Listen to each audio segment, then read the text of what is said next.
নমস্কার তোমাদের সবাইকে সানা স্মাইল এডুকেশন সেন্টারে স্বাগত জানিয়ে আজকের ক্লাসটি শুরু করছি।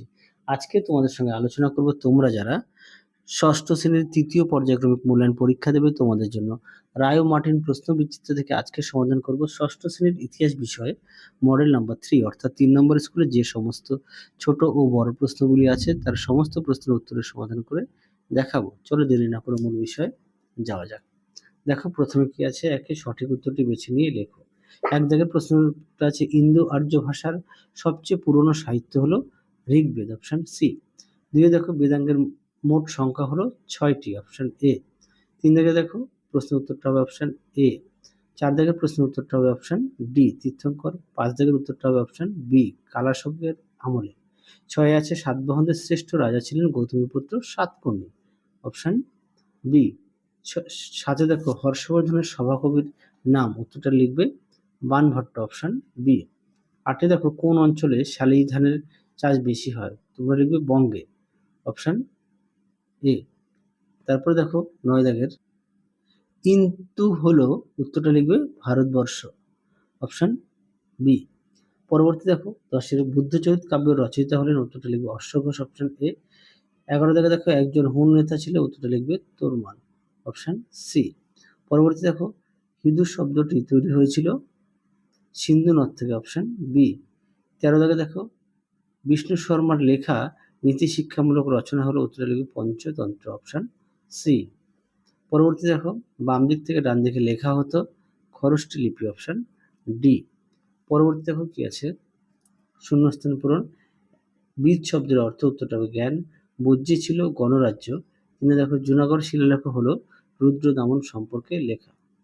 চারে দেখো কনিষ্কের রাজধানী ছিল পুরুষপুর। পাঁচে দেখো গান্ধা শিল্প গড়ে ওঠে বৌদ্ধ ধর্মকে ঘিরে। ছয়ে দেখো রাজা হর্ষবর্ধন রচিত একটি নাটকের নাম প্রিয়দর্শিকা। সাথে দেখো হুন আক্রমণকে প্রতিরোধ করেন গুপ্ত সম্রাট স্কন্দ গুপ্ত। পরবর্তী দেখো কি আছে ঠিক ভুল। এক দাগের উত্তরটা ঠিক, দুইটা হবে ভুল, সঠিক উত্তর হবে নির্বাণ। তিন দাগের উত্তরটা হবে ঠিক, চারের উত্তরটা হবে ভুল, সঠিক উত্তর হবে প্রাকৃত ভাষায়, পালি ভাষায় নয়। পাঁচের উত্তরটা ঠিক, ছয়ের উত্তরটা ঠিক, সাতের উত্তরটা ভুল, সঠিক উত্তর হবে গুপ্ত সাম্রাজ্য। পরবর্তী প্রশ্নগুলো দেখো, এক এক করে উত্তরগুলো দেখাই। কি আছে প্রথমে রত্নিন কাদের বলা হয়, তা দেখো প্রশ্ন উত্তর দেখে নিও, আমি আর মুখে বললাম না। পরবর্তী প্রশ্ন দেখো বলি কি, দেখো প্রশ্ন উত্তরটি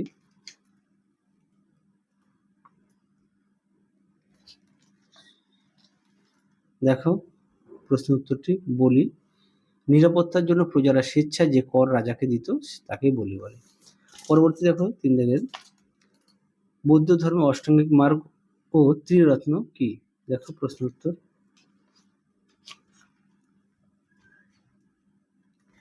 দেখো উত্তরটি। পরবর্তী দেখো কৌটিল্য কে ছিলেন, তার লেখা বিষয়বস্তু কি ছিল, দেখো উত্তর। দেখো প্রশ্ন উত্তরটি তোমরা এখানে পেয়ে যাবে, আমি মুখে বললাম না। পেজ নম্বর হচ্ছে 81 পাঠ্য বই। পরবর্তী দেখো মৌর্য সম্রাটরা কেন গুপ্তচর নিয়োগ করতেন, খুব আসে প্রশ্নটি, খুব গুরুত্বপূর্ণ একটি প্রশ্ন, তোমরা অবশ্যই ভালো করে পড়বে। আশা করি তোমাদের প্রত্যেকের দ্বিতীয় পর্যায়ক্রমিক মূল্যায়ন খুব ভালো হয়েছে, থার্ড ইউনিট টেস্ট পরীক্ষা খুব ভালো হবে। আশা করি দ্বিতীয় পর্যায়ক্রমিক মূল্যায়ন সবার খুব খুব ভালো হয়েছে। দেখো প্রশ্ন উত্তরটি মৌর্য সম্রাটরা গুপ্তচর কেন নিয়োগ করতেন, এখান থেকে লিখবে উত্তরটি, ঠিক এই পর্যন্ত লিখবে। পরবর্তী দেখো সুদর্শন হ্রদ কার আমলে তৈরি হয় এবং কারা এর সংস্কার করেন, দেখো প্রশ্ন উত্তরটি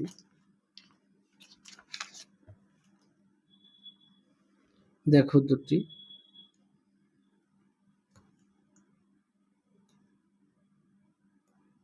এখান থেকে এ অবধি লিখবে। পরবর্তী দেখো কি আছে ব্রাহ্মী ও খরষ্টি লিপির পরিচয় দাও, এটা পাঠ্য বইতে সুন্দর করে দেওয়া আছে। 114 পেজে, পাঠ্য বইতে 114 পেজে তোমরা পেয়ে যাবে।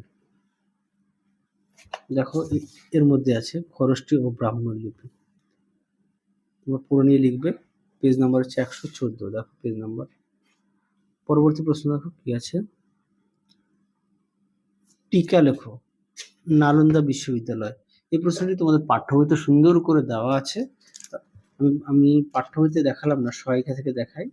যেহেতু পাঠ্য বই আছে, অনেকের পাঠ্য বই নেই, অনেকের সহায়িকা বই নেই, সেই কারণে দেখালাম। আমি ভুল বললাম যে অনেকের পাঠ্য বই নেই, ভুলে দুঃখিত। আচ্ছা দেখো, টিকা লেখো নালন্দা, এখান থেকে পাঠ্য বই প্রত্যেকের আছে বলে তোমরা পাঠ্য বই থেকে দেখে নিতে পারবে। সহায়িকা অনেকের নেই বলে আমি সহায়িকা থেকে দেখালাম। হ্যাঁ, পরবর্তী দেখো কি আছে, টিকা লেখো সুমেরীয় সভ্যতা। দেখো প্রশ্ন উত্তর, দেখো উত্তরটি। পরবর্তী দেখো চীন সভ্যতা। এটা পাঠ্য বই থেকে 147 পেজে পেয়ে যাবে, একটু দেখে নিও। পরবর্তী প্রশ্ন দেখো 4 দাগের, মহাকাব্য বলতে কি বোঝো? ভারতের মহাকাব্য দুটি থেকে আমরা কি কি জানতে পারি? দেখো প্রশ্ন উত্তরটি।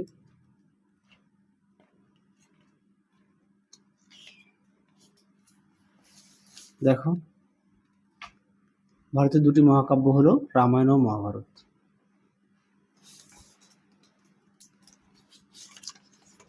এবার রামায়ণ ও মহাভারত সম্পর্কে একটু তোমাদের লিখতে হবে।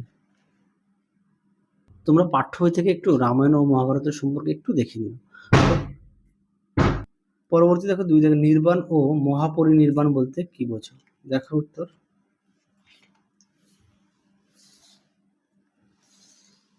দেখো, নির্বাণ ও মহাপরিনির্বাণ সুন্দর করে দেওয়া আছে, তোমরা অবশ্যই পড়ে নিয়ে লিখবে। পরবর্তী দেখো কি আছে, অশোক কেন কলিঙ্গ আক্রমণ করেন, এর ফলে কি হয়েছিল? দেখো প্রশ্ন উত্তরটি। দেখো উত্তরটি এখান থেকে লিখবে, ঠিক এই পর্যন্ত উত্তরটি লিখবে। পরবর্তী দেখো কি আছে, অগ্রহার ও ব্রহ্মদেব বলতে কি বোঝো? দেখো প্রশ্ন উত্তরটি।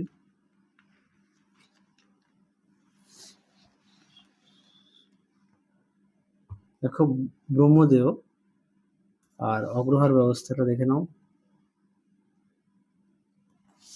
পরবর্তী দেখো কি আছে, গুপ্ত যুগের সাহিত্য চর্চা কেমন ছিল? এই প্রশ্নের উত্তরটা তোমাদের পাঠ্য বইতে 120 পেজে পেয়ে যাবে, একটু দেখে নিও। আমরা দেখালাম না, যেহেতু প্রত্যেকের কাছে পাঠ্য বই আছে। সবাই দেখো, বিজ্ঞান চর্চাতে আর্যভট্টের অবদান কতটা ছিল? যে এটাও তোমাদের পাঠ্য বইতে 120 পেজে আছে, তাও একটু দেখিয়ে দিই।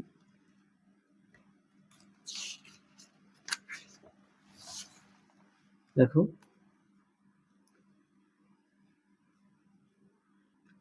দেখো আর্যভট্টীয় বইতে গণিত, সময় ও গ্রহ নক্ষত্র বিষয়ে আলোচনা করেছেন আর্যভট্ট। তোমার উত্তরটি এখান থেকে ঠিক এই পর্যন্ত লিখবে।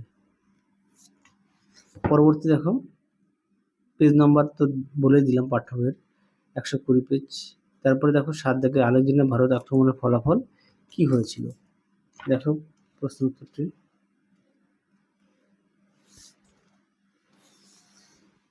দেখো এখান থেকে এই পর্যন্ত লিখবে। পরবর্তী দেখো কি আছে, মেগাস্ট্রিচের বিবরণ থেকে মৌর্য আমলে ভারতবর্ষ সম্পর্কে কেমন তথ্য পাওয়া যায়? এটা পাঠ্য বই থেকে 102 পেজে আছে, তুমি একটু দেখে নিও। হ্যাঁ, পাঠ্য বইয়ের 102 পেজে আছে। দেখো পরবর্তী প্রশ্ন দেখো 5-এর 1 দাগে কি আছে, সমুদ্রগুপ্ত উত্তর ও দক্ষিণ ভারতের জয়ের ক্ষেত্রে কেন ভিন্ন ভিন্ন নীতি গ্রহণ করেছিল? দেখো এই প্রশ্ন উত্তরটি তোমাদের 91 পেজে আছে, তাও একটু দেখিয়ে দিই। দেখো উত্তরটি এখান থেকে লিখবে। দেখো, উত্তর ভারত, দক্ষিণ ভারত, আমি জাস্ট একটু টাচ করলাম। উত্তরটি ঠিক এই পর্যন্ত লিখবে। 91 ও 92 পেজ পাঠ্য বইতে, দেখো লিখে দিয়েছি। পরবর্তী দেখো 2 দাগ, মহাজনপদের আমলে ভারতের অর্থনীতি কেমন ছিল?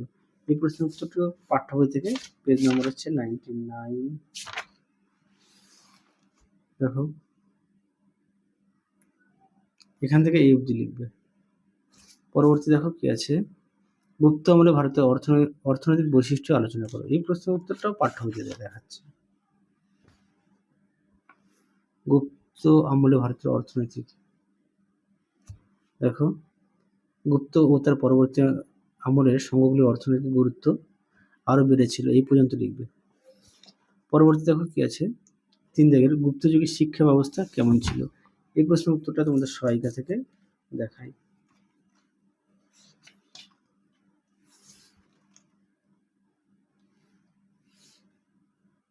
দেখাও প্রশ্নের উত্তরটি এখান থেকে এফ লিখবে। পরবর্তী দেখো কি আছে, স্তূপ, চৈত্য ও বিহার সম্পর্কে ব্যাখ্যা দাও। দেখো প্রশ্ন উত্তরটি।